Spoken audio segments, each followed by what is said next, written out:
Rising costs for ordinary people, struggling industries, and growing public discontent at the worrying state of play. Is the UK economy in terminal decline? In this video, we tackle that urgent question.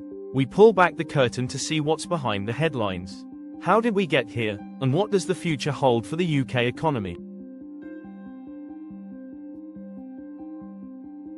Once the centre of the Industrial Revolution, the UK economy grew to become the sixth largest globally, with a GDP of £2.85 trillion in 2023.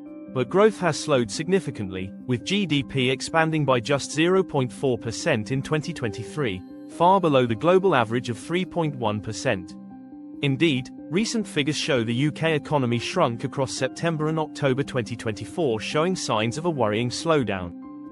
Throughout the 19th and 20th centuries, the UK was a leader in global trade, finance, and industry.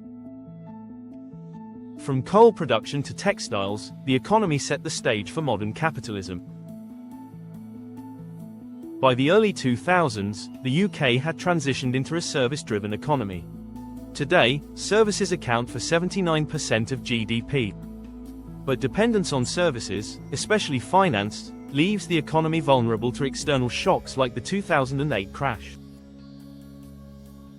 In contrast, manufacturing's contribution to GDP has fallen to just 9.7% in 2022, down from 25% in the 1970s.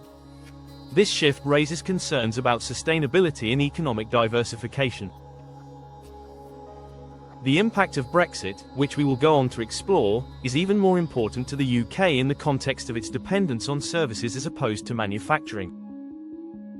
A major turning point for the UK economy in recent times appears to have been Brexit, i.e. the UK's exit from the European Union.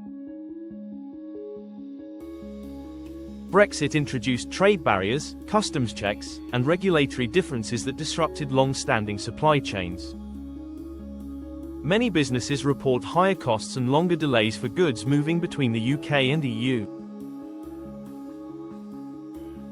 According to the Centre for European Reform, Brexit reduced UK GDP by 5.5% by mid-2022. This equates to around £40 billion in lost tax revenue annually, funds that could have been used for public services. To put that into context, it costs around £180 billion a year to run the NHS. Indeed, research indicates that the UK economy may have lost up to £140 billion as a result of Brexit. UK exports to the EU, which accounted for 43% of all UK exports in 2019, have fallen drastically in key sectors like food and automotive manufacturing. For example, car exports dropped by 29% between 2019 and 2022. All of this has meant fewer opportunities within the UK job market. In fact, as a result of Brexit, some research estimates that there are nearly 2 million fewer jobs in the UK. Meanwhile, inflation has hit households hard.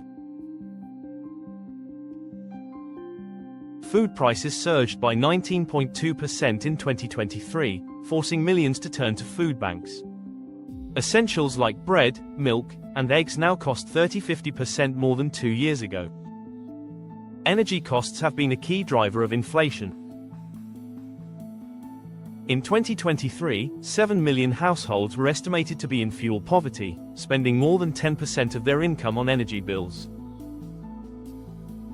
The Bank of England has raised interest rates 14 times since 2021, but this has increased mortgage payments for millions.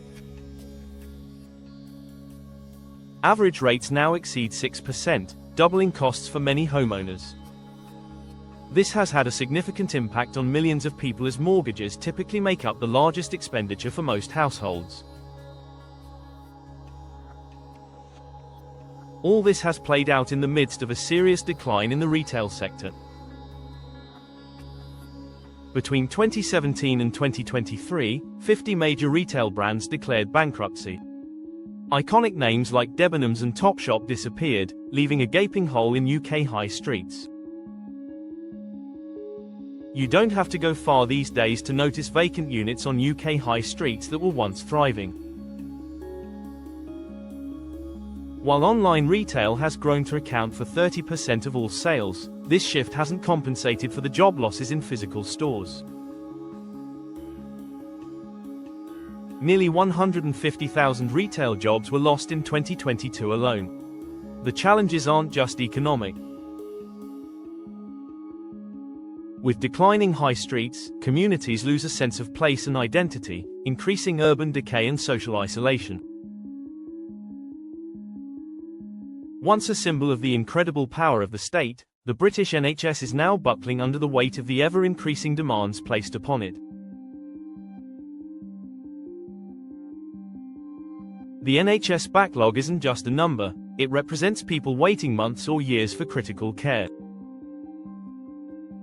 Delayed surgeries and missed cancer treatments have led to avoidable deaths, up 12% since 2020. Staff burnout is a major issue. In 2022, over 40,000 nurses left the NHS, citing low pay, long hours, and insufficient resources. The NHS also faces a significant funding gap. The UK spends 10% of GDP on healthcare, compared to 12% in Germany. This difference amounts to billions of pounds annually at a time when the NHS is in dire need of additional funding. Rising energy bills have made life increasingly difficult for many in the UK in recent years. Global gas prices skyrocketed following Russia's invasion of Ukraine. The UK, which imports 40% of its gas, faced wholesale price increases of over 300%. The crisis highlights the need for alternative sources of energy.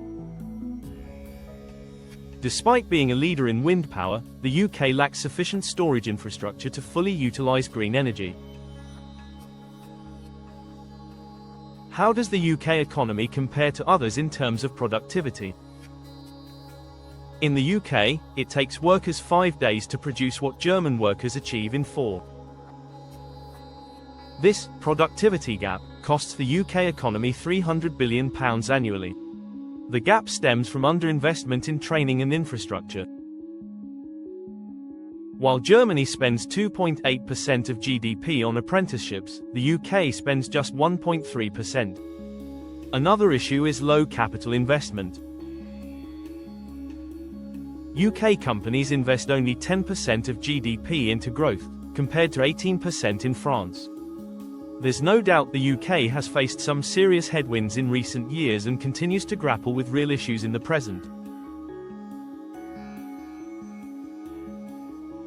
But is it really all doom and gloom on the British Isles?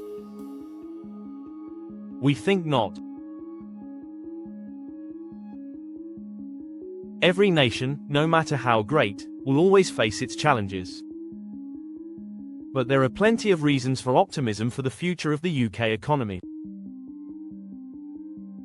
For example, offshore wind could generate 50% of the UK's electricity by 2030. With the right level of investment in grid upgrades, this energy could be put to good use.